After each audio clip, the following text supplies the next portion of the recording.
Hey everybody, back here again with part 4 of the RC Canard short takeoff landing with canted engines at 45-degree angle behind the CG. This one is turning out to be a really interesting learning experience, and what I'm finding is that the concept is basically okay, but my build implementation has some deficiencies. The overall structure, it just flops around a lot in the air. It just flexes way too much, and that makes things difficult. I know that some of you may have already seen the 2 takeoffs that I filmed. I couldn't get my neighbor to come to film with me, so I just put the camera in a fixed position and did a couple of takeoffs and posted them. As you can see from that, it takes off fairly nicely. There's a lot of grasses and stuff that get snagged in the wings and might slew it around a little bit, but it takes off fairly nicely.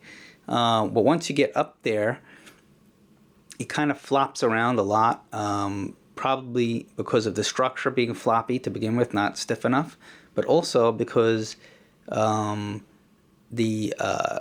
changes in power have to be very, very gentle. Otherwise, because of the fact that there's quite a bit of lift component pointing upward, so you need to do very gradual increases in power. Decreases in power are really not a problem, but increases in power have to be quite gradual and with corresponding adjustments to trim as well. And I now can understand why a lot of people who implement this idea is not something new. It's the whole idea of vectored thrust on takeoff and on various different airplanes has been around for a long time, and I can understand why a lot of people have the gyro stabilization for the pitch control because of changes in power requiring very nimble reaction on the pitch control. Otherwise, things get out of control pretty quickly. Nevertheless, someone who's very active on the controls can fly it. But today I got a little bit, if you want to call it, overconfident, and a little bit interested in pushing the limits a little bit. So I, was kind of being aggressive with the power and pitch and so on.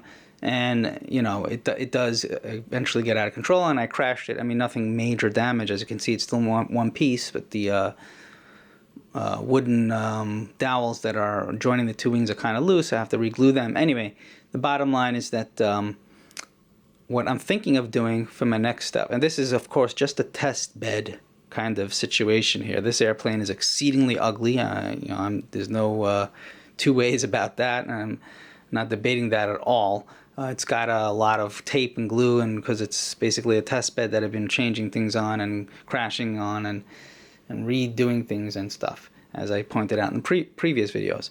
Anyway, my next step is going to be the following idea, which is I think found in quite a few other designs in RC and even in some cases real-world airplanes.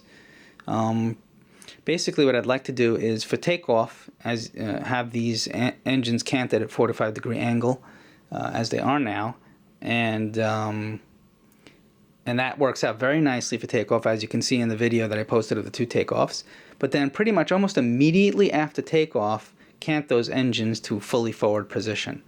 And of course that will require some kind of servo tilting those engines. I don't know if I'm going to do it, via kind of adjustable angle kind of thing, but rather just a 2-position kind of thing, either 45-degree or fully forward. And that should work out fairly well, I believe. And it's going to be a lot more weight, obviously, because you have to have all the rotating mechanism and so on and so forth.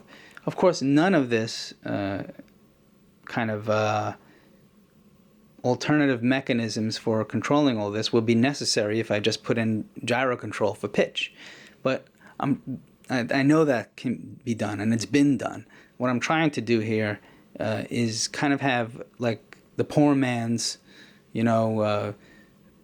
vertical thrust component assisted takeoff, and then kind of do it in a very, very low tech way, so that basically you're still flying the airplane, not the gyro.